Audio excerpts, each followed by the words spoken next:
Hi, I'm Theo Stocker from Yachting Monthly and I'm at the Düsseldorf Boat Show in Germany. Now, the chances are you haven't heard of Bente, which is a German brand of yachts. They came onto the scene a few years ago with a couple of small boats and their larger Benta 39, which was a really innovative, fast cruising yacht. They had a few little difficulties and they're now back with a bang with two new boats. They've got the Benta 24, which we'll have a look at in a little bit, but I wanted to start with the Benta 28, which is a really cool, small, fast cruising yacht, which I think is really exciting.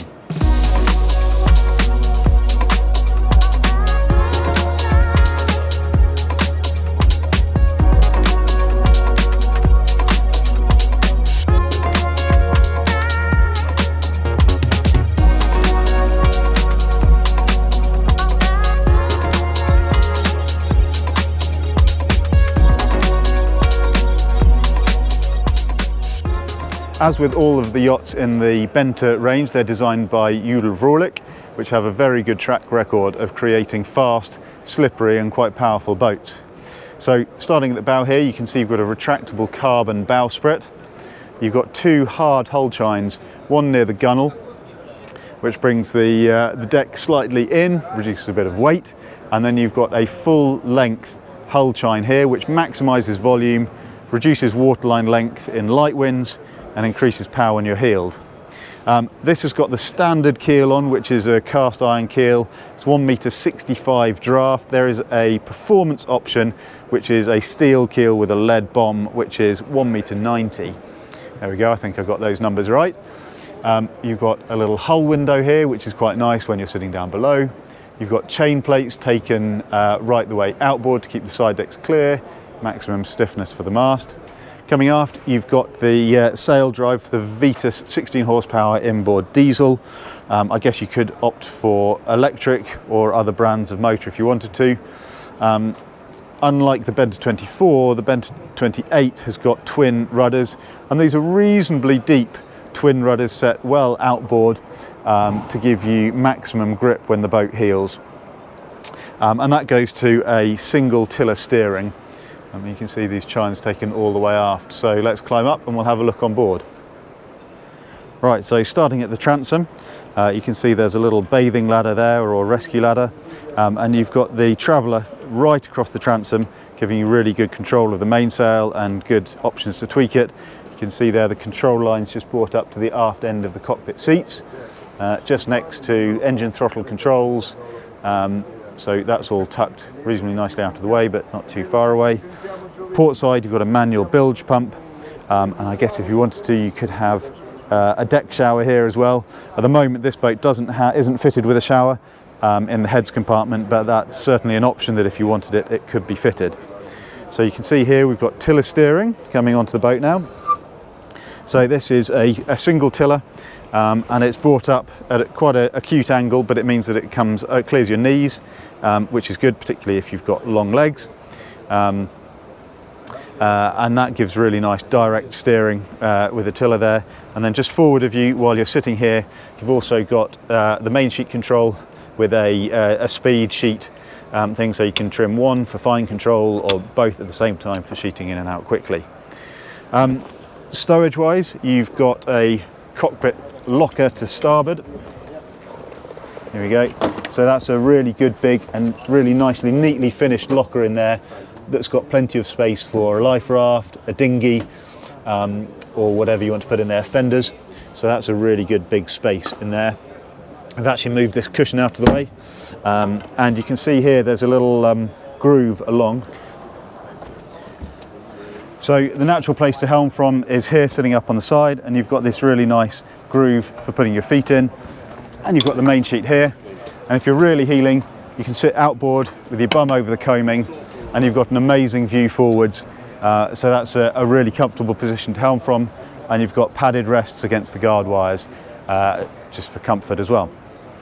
So one of the most distinctive characteristics of this boat is the spray dodger coach roof doghouse, whatever you want to call it, which is really unusual to see, and it's basically a plexiglass window forwards and then an arch at the cockpit end. And you can see here we've got some really nice lighting above the cockpit seating, and a really sheltered place to sit at the forward end of the cockpit. I'll come back and have a look at that in a minute. As we go forwards, you can see the plexiglass coach roof. So the whole coach roof is actually one big window, which means that light just pours down below. You've got absolutely loads of light in there. It's a lovely space to be. You've got all the lines led aft on this slightly raised section just next to the coach roof, and then you've got Genoa tracks here, adjustable jib cars, and all lines led aft from the mast, including reefing, and then you've got a good powerful kicker there. Stanchions, really nice little details, like you've got reinforced stanchions here rather than just having a single socket, so they're a little bit tougher. Right, at the mast, the gooseneck is nice and low, so you can really easily reach the stack pack. You're not reaching up the mast to get to the sails, so it's quite an easy boat to sail from that point of view. She's only 28 foot. You have to remind yourself of that because she really squeezes in lots of accommodation. There's a good big hatch here up on the foredeck, which will close, and that gives you lots of ventilation down below. And as we'll see, it's sort of open plan living, so that ventilates the main saloon as well. Coming to the forward end, you've got quite a sort of a wide bow here. You can just see the carbon bowsprit there, people walking past down below. And then let's have a look in the anchor locker.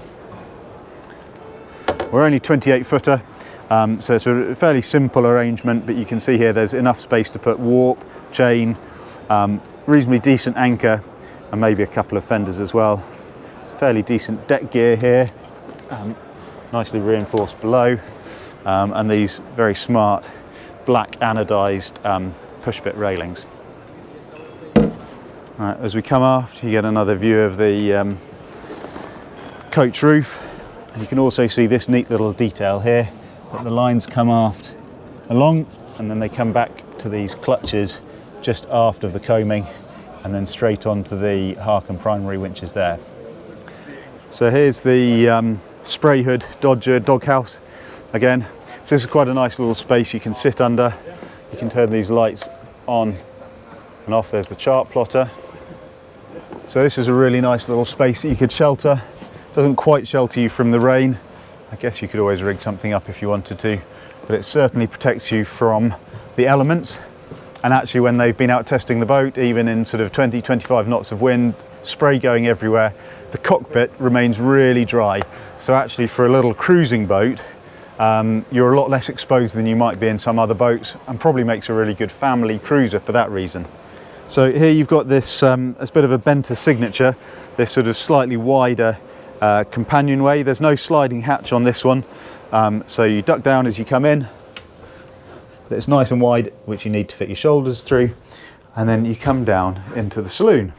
Now, where I'm standing, I've got over 2 meters of headroom, which I'll show you in just a second, and even at the forward end of the saloon, I've got full standing headroom. As you come into the saloon, I'm actually standing on the hull, on the bottom inside of the hull, and above me I've got a good amount of headroom. I'm 185, so I guess that's about 2 meters of headroom here. And as I come to the forward end of this area, the entrance area, I've still got over 185 of standing headroom, which is really nice. As you go forwards into the saloon, it's sitting space only, but for actually where you've got the heads, the galley, it's a really nice space to be, and I can see 270 degrees all the way around me, which is a really nice feature to have. Full standing headroom and great visibility in just a 28-foot boat. Moving forward into the saloon, you can see here you've got sitting headroom once you're forward of the coach roof, but you've actually got enough space to sit 6 people around a really good saloon table, lift up leaves, some stowage in the middle, and there's a nice little cutout here so that you can still walk around the edge of the table even when the leaves are up, which is quite nice, so you don't have to pack away dinner if somebody needs to slide out. And then at the forward end, you come to the V berth. At the moment this is open plan. I guess you could put a canvas screen if you wanted some privacy, but there's a really good big double V berth there, which I'll show you in just a second. And then behind me, there's not loads of stowage up, but you've got some good bins there for books and all the things that you want out ready and available, and there's good stowage in the table. And under the forward berth, you've got some really big stowage. It's actually areas like that, I mean, you can put kit bags away, some more serious equipment, and this makes it a bit more of a serious cruising boat.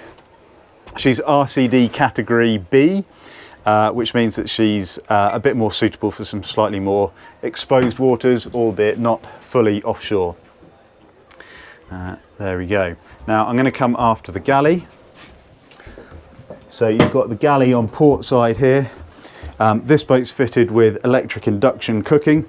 So in harbour, that'll be fine. You could put a non-slip mat on there. If you were doing slightly more serious coastal cruising and you wanted to make a cup of tea underway, you probably would be able to have a gas cooker installed in here instead, although that doesn't necessarily come as standard. You've got really good stowage. Underneath here, there's a compressor for the fridge. There's a drawer there.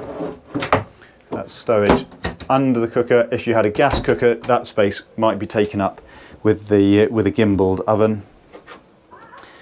Or you could mount a gimbaled spirit stove on top, might be the alternative. You've got a bin and some of the water systems in there.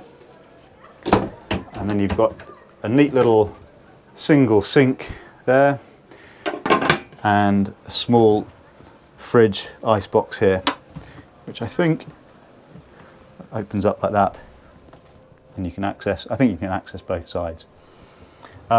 There's a shelf above the galley. Sorry, that's not very bright, so if we can get more light on there. Yeah, so we've got a shelf above the galley here, and then underneath that you've got some sliding locker space.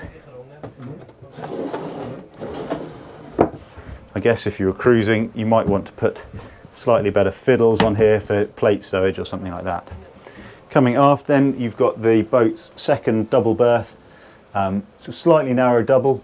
You could definitely shove a couple of kids in there happily enough, but it's a really good long berth and reasonable sort of sitting up headspace against the hull side with an opening hatch here.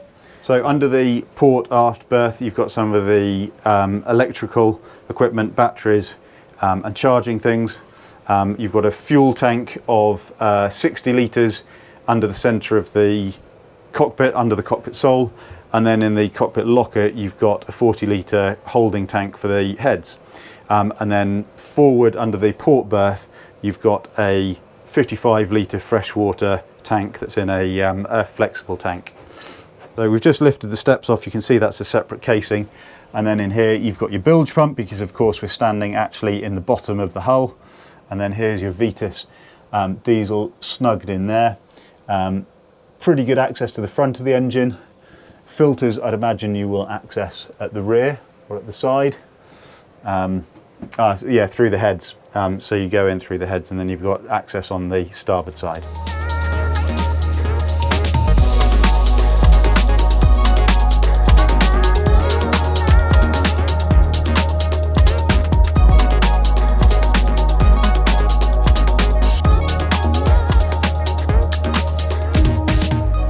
So we've had a look around the Benta 28 now. So just to give you a few numbers, she's 8 meters 66 overall, 2.99 meters beam, which means that she is just about road legal if you wanted to trail her, which is nice to know.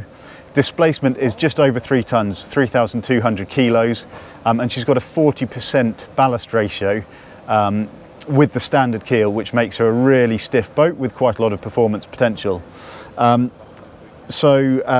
Cost-wise, the basic boat, including tax this is, certainly in German tax, which is 19%, so including tax is just shy of 130,000 euros.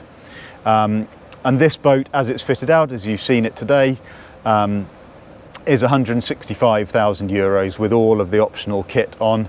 There are a couple of bits you could add on if you wanted to, but this boat is ready to go cruising. I think small cruising boats are really exciting. I like them. I like their simplicity. I like the idea that for a much smaller budget than you would get for a 38 or 40 footer, you can go and have the same adventures. if you've got a boat like this that has the option, if you really push it, to plane it well up into double figures, or you can sail it much more conservatively if you have family on board, I think this makes a really exciting proposition.